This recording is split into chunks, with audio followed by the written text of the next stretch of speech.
Hey folks, welcome to the Flipside. I'm Sam. I'm JT. And this right here is our top 5 mid-weight games. These are right smack dab in the middle. I think there's a huge overlap with family games. He doesn't. We don't. You got to go back and check the family game discussion in the other video, please. You do. I don't think this is a family game. I think it can. Up to the very bottom levels, the 2.2s, 2.3s, sure. After that, I think it just gets into gamers games. Sure. I think 2.5 and above is gamer games. 2.5 and below, that's family. Sure. We have yet to have any crossovers. Do you think we're going to have any crossovers? One, yeah. One, I think. Just one? Yeah. Man. Maybe I didn't two. put just one on my list. Maybe two. I didn't put just one on my list either. That would never make a good midweight game. Not even close. That's a 1.1. Yeah, there's nothing midweight about just one. That is for sure. But I had to make the pun. Anyway. I figured one, maybe two crossovers. Yeah, maybe two as well. I think some on this one might be a crossover with you, but I think you went a little heavy. Well, I think a lot heavier than I did with your list than I did. But again, that tracks, right? Mm-hmm. He likes heavier games, so he's going to think the heavier midweight games are more like what he considers to be midweight games than I would. I like lighter games, generally speaking. Mm-hmm. So the midweights that I enjoy and think are right in the middle of what a midweight category game would be are going to be lighter than his. That tracks. But anyway, we're going to go ahead and get to it. Maybe. We'll see. Our top 5 midweight games. Let's get to it.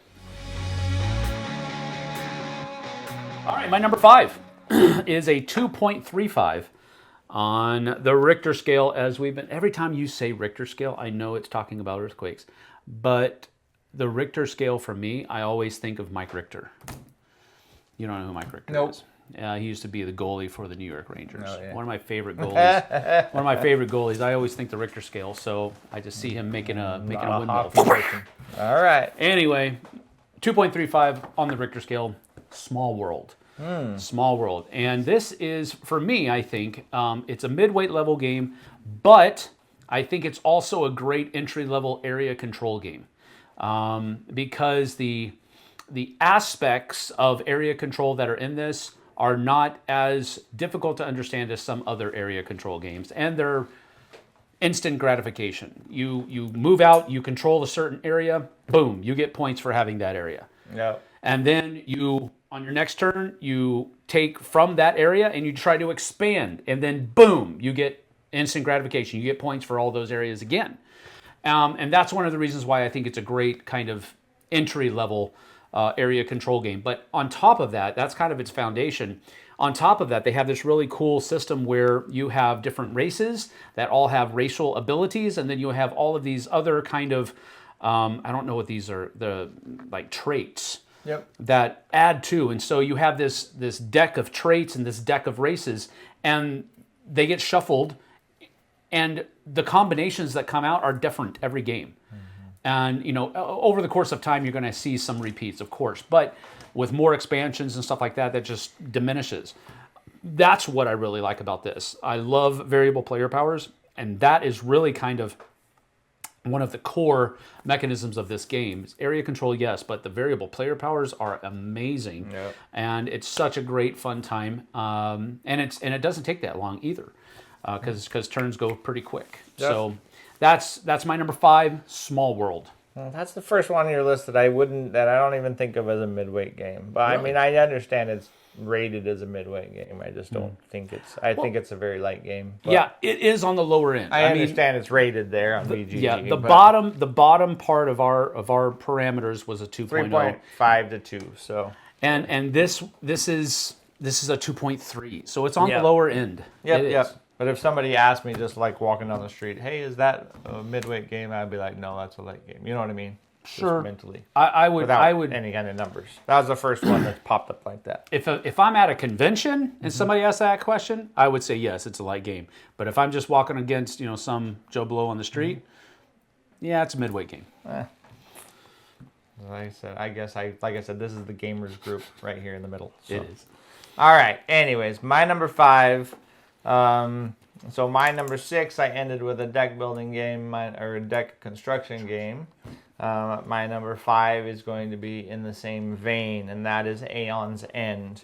Aeon's End is a 2.81 on the BGG stat rating, which is right in there as well as that mid-rate range, where you are taking on a wizard.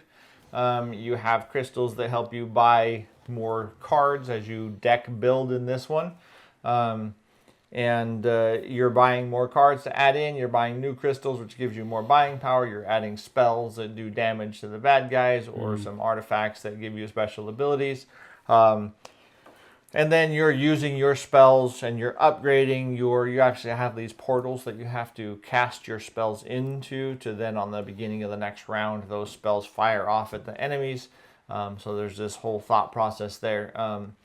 But it is a deck building game. Like I said, you're mages, you're fighting against some big bad. It's a cooperative game. It's fantastic in all of its glory. And then as you play down your hand, the other cool thing is whatever you buy goes in your discard pile. But as you put your hand on the discard pile, you never shuffle your cards.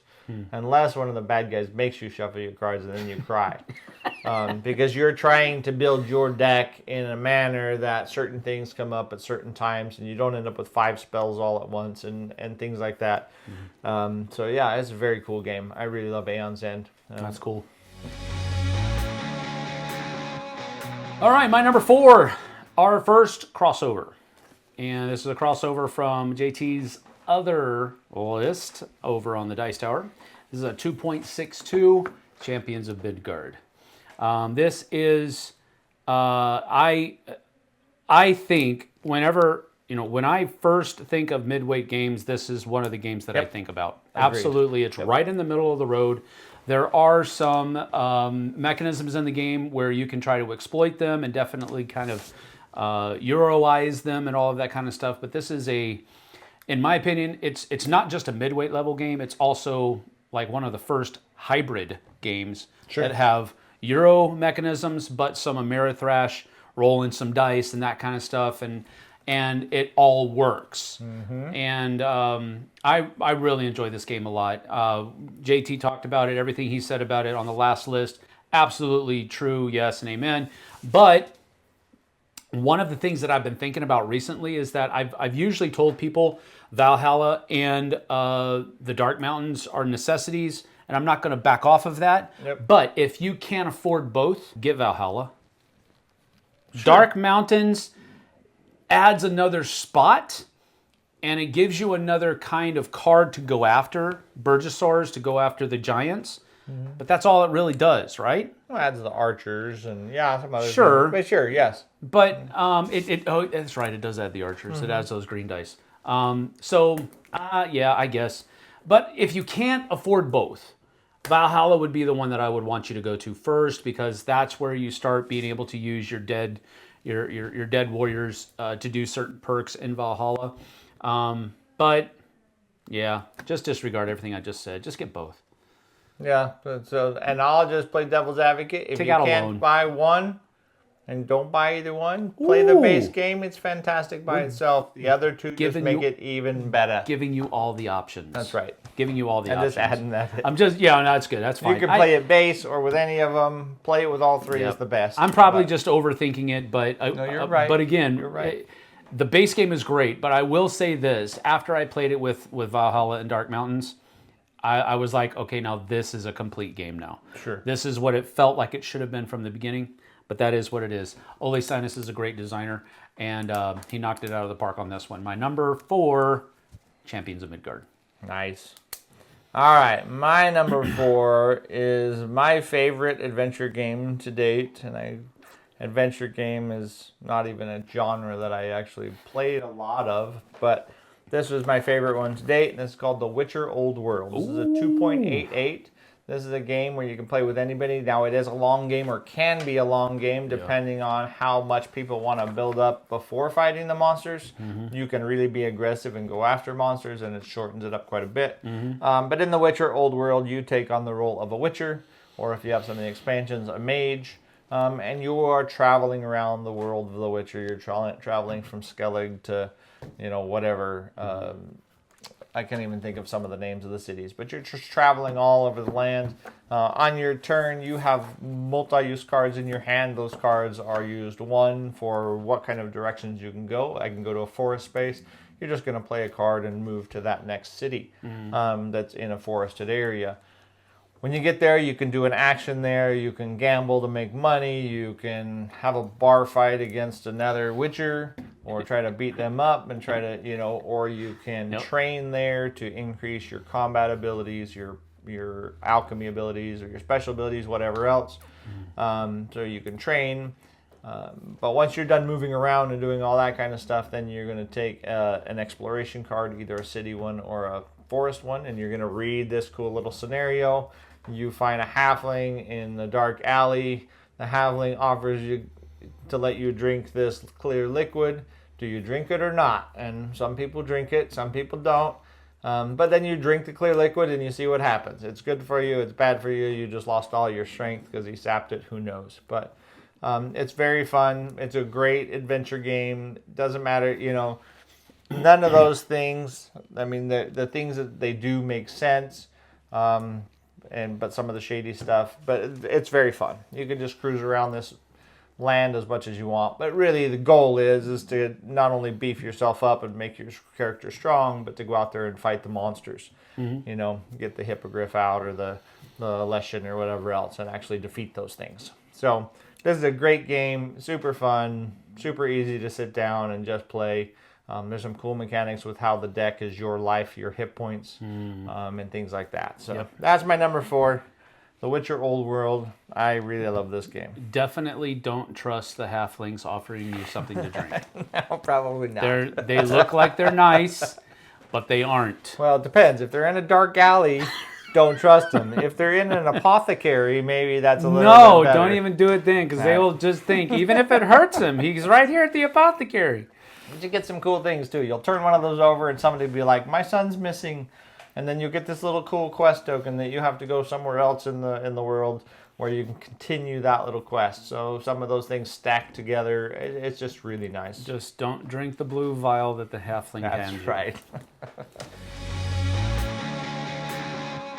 My number 3 is one of two-player games that are on my list. And this is the OG.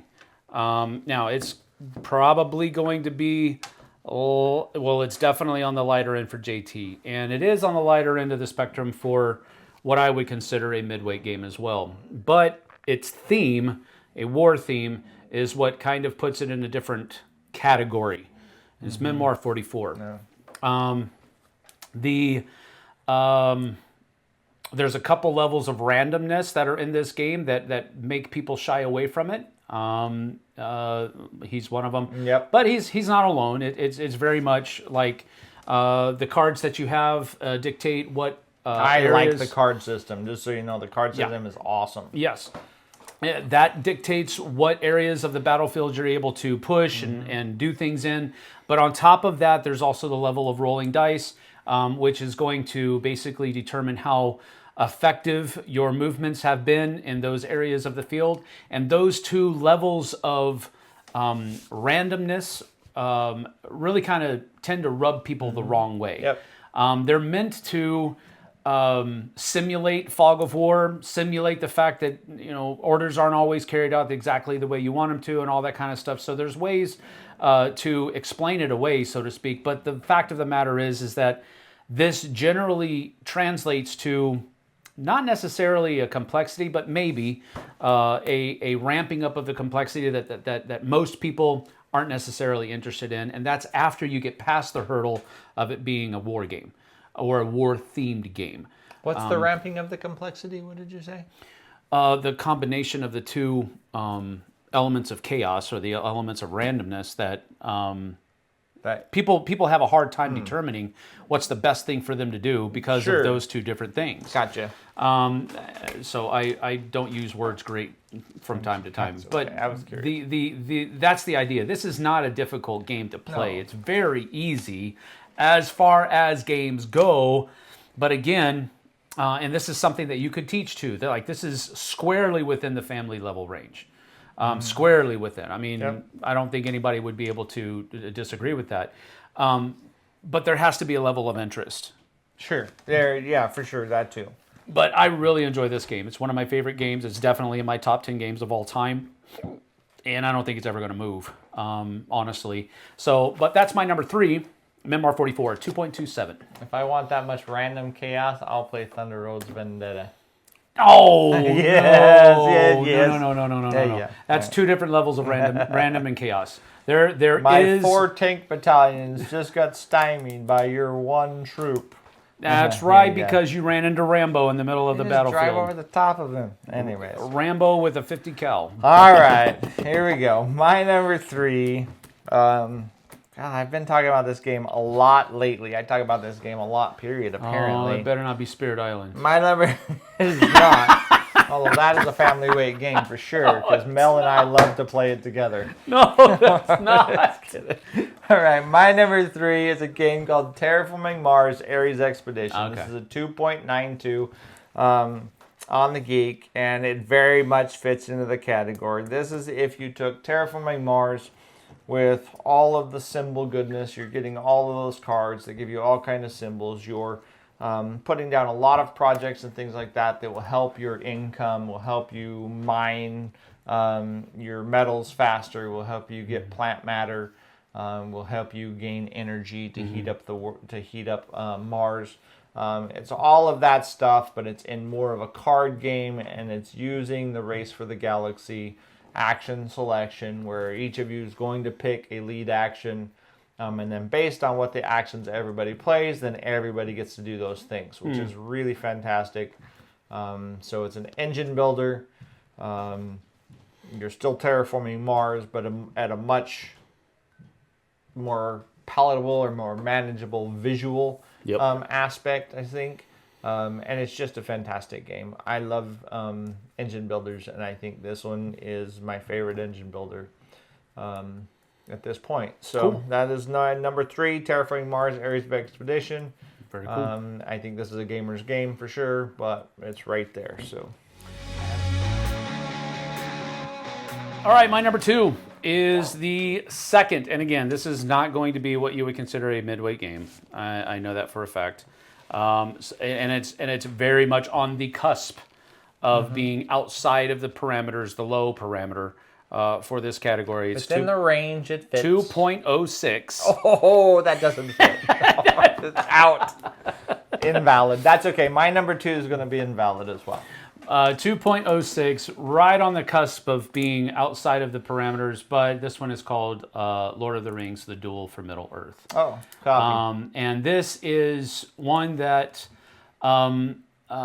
takes a couple of different things. If left on their own, I would consider this a light game. But when you take the two and put them together, it's a little bit more in a midweight category for me, and that is the area control part and the set collection part. Both of those together, because they both kind of play off of each other. Yeah. The different sets that you're going to be collecting of cards are going to affect, in some way, shape, or form, and in different ways, how well you're doing on the area control aspect of the game. And coupled with that, you're also moving Frodo and Sam along the track, and the forces for Sauron are moving the ring wraiths With the Nazgul, the same way. So there's a lot going on, which lifts this out of the light category. For gamers, absolutely yes, this is a light game. But I think for other people that are not hobby gamers, I think this would be a more of a midweight level game for them. But for gamers, I guess it's Interesting. super light. I wouldn't say it's super light. I say it's light, but I think it's still within that midweight category. So it's a light midweight game. I kind of feel, this is a good light midweight, because I don't feel this is a 2.06. Because there's a lot of thought process in there, and there's a lot of angst in there in what you're doing. So I don't know. That's a good pick. It's low on the BGG, but I think BGG is probably wrong. A little bit off. Should be at 2.31. There you go.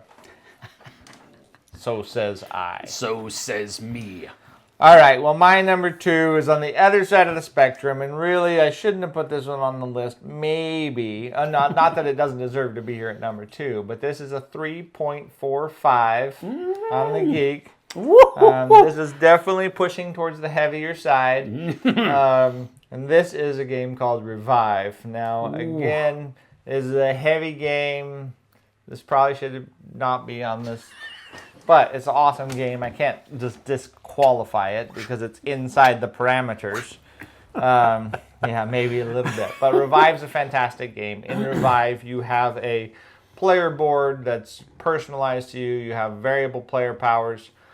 You're playing these cards down in different slots on your board to get different actions. The main mechanism or the main board presence of the game is everybody is now coming out of the world's been destroyed, and everybody is now coming out of the center of the world back onto the surface to explore it. And you are literally going around, starting in the center of the board and starting to explore out. You're exploring the biomes, you're building buildings, you're placing your people out there. Yep. And there's a whole bunch of Euro mechanics within that. There's a triple tech tree, which I think pushes people away from this game when it should not. I know it kind of pushed me away from this game before I played it because of the way it looks. But your tech trees, if it was on a square board over here with 3 straight tech trees, you wouldn't think twice about it. But the tech trees are done in a circular pattern, and they all interweave together. So when you look at that, you're like, oh my goodness, what is going on here? And then once you start playing it, it's nothing. It's just a tech tree. And that you have to get 2 of them to the same point sometimes to make it move forward or whatever else. It's totally fine. It's totally a good tech tree. This game is really cool.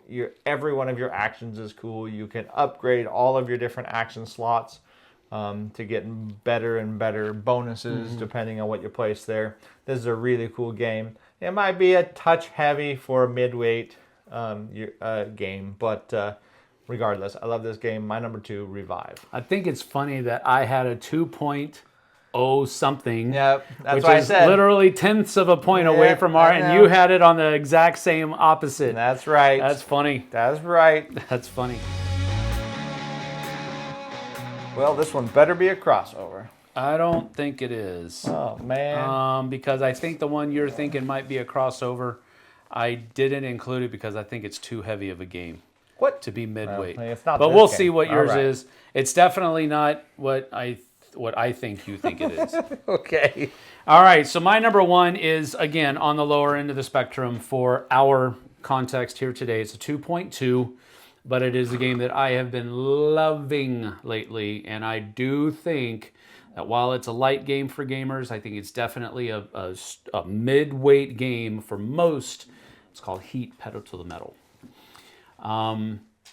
Okay. Having to, and the reason I think that is because for somebody that might be new to the hobby, having a hand of cards and manage those hand of cards in such a way that, first of all, you can only use as many cards as what gear you're in, and then how many points you're going to move are the values of those cards and that kind of stuff. That together, along with all of the other cards that you're going to have in your deck that are upgrades and whatnot, and what all of those different icons do, the weather conditions that are on the board and how that affects what you do, all of that together really kind of makes it not heavy, but it definitely doesn't make it light. No. And that's why I think this is really a great mid-weight game, because it's right in the middle of the road as far as I'm concerned.